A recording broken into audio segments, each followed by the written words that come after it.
नमस्कार दोस्तों, मेरा नाम है विमल सिंह बालाजी। स्टडी अड्डा में आप सभी का स्वागत है। बीपीएससी टीआरई 3.0 री एग्जाम और अलग अलग अपडेट हैं। ढेर सारी अपडेट की बात इस वीडियो में करेंगे। आज ही की सारी अपडेट है। सबसे पहली अपडेट बीपीएससी टीआरई 3.0 री एग्जाम को लेकर के 3 जिलों में सबसे अधिक परीक्षार्थी। मुजफ्फरपुर से न्यूज है जिसमें बताया गया है कि बीपीएससी तीसरे चरण की शिक्षक नियुक्ति जो परीक्षा है उसमें मुजफ्फरपुर समेत सूबे के 3 जिलों में सबसे अधिक परीक्षार्थी शामिल होंगे। शिक्षक नियुक्ति के तीसरे चरण की परीक्षा को लेकर के बिहार लोक सेवा आयोग ने निर्देश जो है वो जारी किए हैं। परीक्षार्थियों की संख्या के आधार पर मुजफ्फरपुर समेत सभी जिलों में से परीक्षा केंद्रों की सूची मांगी गई है। पटना में 25,000, आरा में 18,000, तो मुजफ्फरपुर में 16,000 परीक्षार्थी शामिल होंगे। तो सबसे ज्यादा जो सेंटर बनाए जाएंगे वो इन 3 सेंटरों को आपको देखने को मिलेगा। सबसे ज्यादा कैंडिडेट सूबे में 3.5 लाख परीक्षार्थी परीक्षा जो है ये देंगे। और शिक्षा विभाग और अनुसूचित जाति जनजाति कल्याण विभाग के अंतर्गत विद्यालय अध्यापक नियुक्ति प्रतियोगिता पुनर्परीक्षा आयोजन जो है वो किया जा रहा है। इसको लेकर के आवासन उपलब्ध कराने को लेकर के आदेश भी दिया गया है, जो कि पहले नोटिफिकेशन दिखा चुके हैं। इसमें वर्ग 1 से 5, 6 से 8, 9 से 10, 11 से 12 के परीक्षार्थियों के लिए केंद्र जो है वो बनाया जाना है। ऊपर साइड देखेंगे तो इसी में एक और न्यूज में ही पॉइंट देखने को मिलेगा कि 10 से 12 जून तक परीक्षा होगी, 3 तक देनी होगी केंद्रों की सूची। तो बिहार लोक सेवा आयोग के सचिव ने निर्देश दिया है कि 10 से 12 जून तक ये परीक्षा संभावित है। और परीक्षा को लेकर के जिला अंतर्गत ऐसे परीक्षा केंद्रों का चयन का निर्देश दिया गया है जिसमें 4 दीवारी, प्रकाश, पानी, बेंच, डेस्क, शौचालय, इन सारी चीजों की सुविधा जो है आपकी होनी चाहिए। साथ ही साथ आयोग के मापदंड पर शिक्षण संस्थानों का जो है वो चयन करना है। इसमें निजी कॉलेजों का चयन नहीं करना है। ए, बी और सी की ग्रेडिंग करते हुए परीक्षा केंद्रों की सूची 3 मई तक जो है वो मांगी गई है। तो यहाँ पर आपको सारा खेल देखने को मिलेगा 3 मई के बाद। इन जिलों में इस तरह परीक्षार्थी होंगे शामिल, जिसमें दरभंगा में 15,000 परीक्षार्थी, पूर्वी चंपारण में 15,000, गया में 10,000, समस्तीपुर में 10,000, सीतामढ़ी में 7,000 और वैशाली में 7,000, पश्चिमी चंपारण में 9,000 परीक्षार्थी शामिल होंगे। बढ़ते हैं अगली अपडेट की तरफ।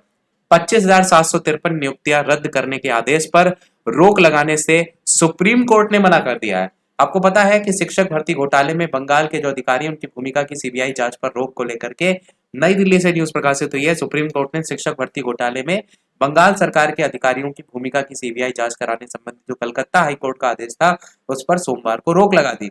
हालांकि शीर्ष अदालत ने 25,753 शिक्षक और गैर जो शिक्षण कर्मचारी हैं इनकी नियुक्ति को रद्द करने पर रोक लगाने से जो है वो मना कर दिया है। आपको याद है ना, मैंने बताया था कि वेतन भी वापस करना पड़ेगा। वही बात यहाँ पर बताई गई है कि सुप्रीम कोर्ट में जो आयोग है उसके द्वारा 25,753 शिक्षक और गैर शिक्षण कर्मचारियों की नियुक्ति को रद्द करने वाला जो हाईकोर्ट का आदेश था उसके खिलाफ बंगाल सरकार की याचिका पर सुनवाई जो है वो कर रही थी। बाकी इसको लेकर के नीचे देखेंगे तो यहाँ पर इस मामले पर 6 मई को अब अगली सुनवाई देखने को मिलेगी और 25,000 लोगों की नौकरियों का मामला है। सबसे बड़ी बात यह है, बाकी ऐसा कोई खास पॉइंट नहीं है। अगली अपडेट भी इसी से संबंधित है। फर्जी चयनित शिक्षकों ने भरा था टीजीटी परीक्षा फॉर्म, चयन सूची में नाम नहीं, प्रतीक्षा सूची में चयनित नहीं है। कानपुर पहुंची फर्जी सूची के 9 अभ्यर्थी। अगली अपडेट है आपकी शिक्षक भर्ती की सीबीआई जांच नहीं, जो कि ऊपर हमने ऑलरेडी आपको बताया। अगली अपडेट है 2008 से 2020 तक 8 लाख को नौकरियां दी, ऐसा सीएम जो है मुख्यमंत्री नीतीश कुमार जो है उनके द्वारा सभाओं में जो है वो कहा गया। एएनएम के 10,709 पदों पर नियुक्ति पूर्व के नियम पर आधार पर ही होगी, ऐसा हाईकोर्ट ने आदेश दिया है। पटना से न्यूज है। कोर्ट ने खारिज की राज्य सरकार की अपील, प्रकाशित विज्ञापन के आधार पर ही बहाली जो है वो होगी। अगली अपडेट है ग्राम स्वराज योजना सोसाइटी के जरिए 6500 पदों पर बहाली होगी। पटना से ये भी न्यूज है। पंचायती राज विभाग में आउटसोर्सिंग के आधार पर बड़ी बहाली होने जा रही है और ये अगले महीने की 29 तारीख तक जो है वो चलेगी। और अकाउंटेंट कम आईटी असिस्टेंट के 6,750 पदों पर ये बहाली जो है आपकी होगी। बाकी वही यहाँ पर अलग अलग जो पद हैं उनकी बात जो है वो की गई है और एज में जो छूट दी जाएगी उसकी बात भी की गई है। लास्ट अपडेट इस वीडियो की है जो उत्तर प्रदेश के पूर्व मुख्यमंत्री हैं उनके द्वारा कहा गया कि पेपर लीक पर भविष्य जो है वो छीना। अखिलेश जी जो है उनके द्वारा कहा गया कि सपा प्रमुख अखिलेश यादव ने सोमवार को आगरा के जीआईसी और एटा के रामलीला जो मैदान है उसमें जनसभा के दौरान कहा कि भाजपा सरकार में कोई भी परीक्षा बिना पेपर लीक के होती ही नहीं है। अब तक 10 से ज्यादा परीक्षाओं के पेपर लीक हो चुके हैं। पेपर लीक करने वाली सरकार ने 60 लाख बच्चों का भविष्य छीन लिया है और साथ ही साथ भाजपा दोबारा आई केंद्र में तो खाकी की नौकरी भी 3 साल की रह जाएगी। इस तरीके से निशाना जो है वो साधा।